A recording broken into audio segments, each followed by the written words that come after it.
నమస్తే అండి. ఈరోజు మనం చాలా సింపుల్గా అయిపోయే ఫ్రైడ్ రైస్ చేసుకుందాం.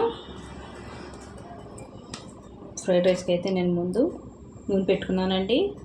అన్నం వండేసుకొని పెట్టుకున్నాను. ఇందులో కొన్ని ఉల్లిపాయలు వేసుకుందాం. ఇది నా స్టైల్ అండి, నా స్టైల్ ఫ్రైడ్ రైస్.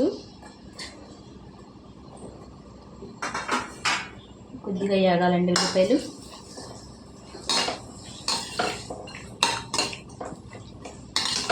చాలా సింపుల్గా చాలా టేస్టీగా చేసేసుకోవచ్చండి. ఇలా చేసుకుంటే చాలా టేస్టీగా ఉంటుంది ఫ్రైడ్ రైస్. కొద్దిగా వేగాలండి ఉల్లిపాయలు. చూడండి, కొద్దిగా వేగాయండి ఉల్లిపాయలు. ఇప్పుడు ఇందులో మనం కరివేపాకండి గుప్పుడు, అలాగే ఇందులో మనం క్యాబేజీ అండి, పావు కేజీ అండి క్యాబేజీ సన్నగా కోసుకొని వేసుకుందాం. క్యాబేజీ ఉడకడానికి కొద్దిగా ఉప్పు వేసుకుందామండి. ఇందులో మనం ఆల్రెడీ అన్నంలో ఉప్పు వేసుకొని వండుకున్నాం కదా. ఈ కూరగాయలు సరిపడా ఉప్పు అండి చూసుకొని వేసుకుందాం.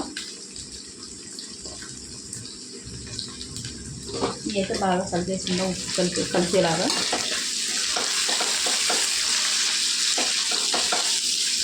కొద్దిగా వేగాలండి క్యాబేజీ, లేకపోతే పచ్చి వాసన కింద ఉంటుందండి. కొద్దిగా వేగితే బాగుంటుంది. చూడండి, కొద్దిగా వేగింది అండి క్యాబేజీ. ఇందులో మనం అల్లం వెల్లుల్లి పేస్ట్ అండి 2 టీ స్పూన్లు వేసానండి.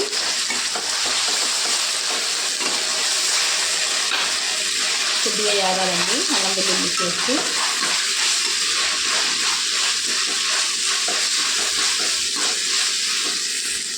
కొద్దిగా వేగిందండి అల్లం వెల్లుల్లి పేస్ట్.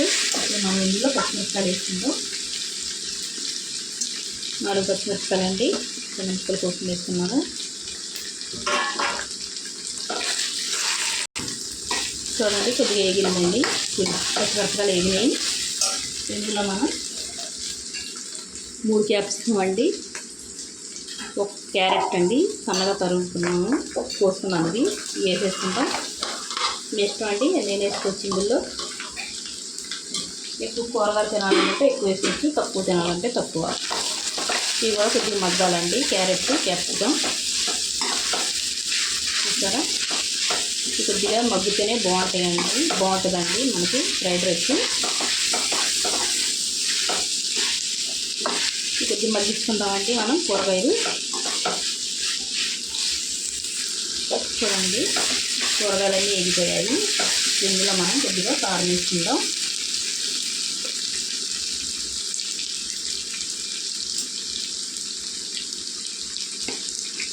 అంటే ఒక చెంచా అండి, అంతే సరిపోద్దండి. ఇంక ఎక్కువ అవసరం లేదు. కొద్దిగా వేగనిద్దాం కారం పచ్చి వాసన పోయే వరకు.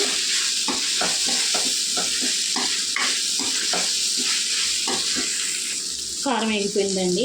ఇందులో మనం 2 గుడ్లు వేసుకుందాం.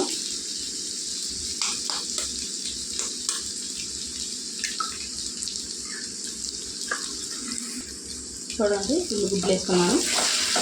కొద్దిగా కలిపేసుకొని వేసుకుందాం ఇందులో. ఇవి ఉడకాలండి గుడ్డిల్లో మనం. చూడండి, గుడ్డు కూడా వేగిపోయిందండి. ఇప్పుడు ఇందులో మనం అన్నం వేసుకుందాం. నేనైతే సోనా మసూరి వేసుకుంటున్నాను. మీకు ఇష్టమైతే మీరు బాస్మతి వేసుకోవచ్చండి. కొద్దిగా వేసుకొని కలుపుకుంటే బాగా కలుస్తుంది అంటలాగా. ఇలాగా మొత్తం అంతా వేసి కలుపుకుందాం.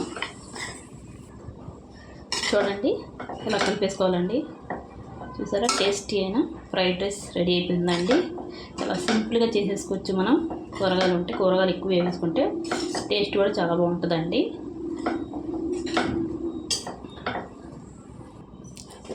చూడండి, ఇందులో వడ్డించుకుందాం మనం ఫ్రైడ్ రైస్.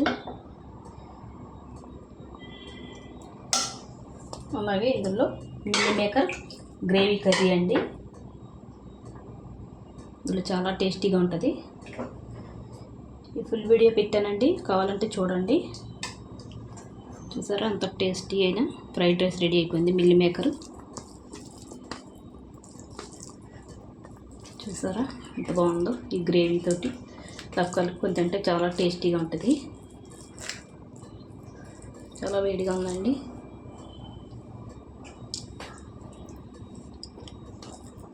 చూసారా, టేస్టీ అయినా ఫ్రైడ్ రైస్ తయారైపోయిందండి. ఇంతేనండి. వీడియో నచ్చితే లైక్, షేర్, సబ్స్క్రైబ్ చేసుకోండి.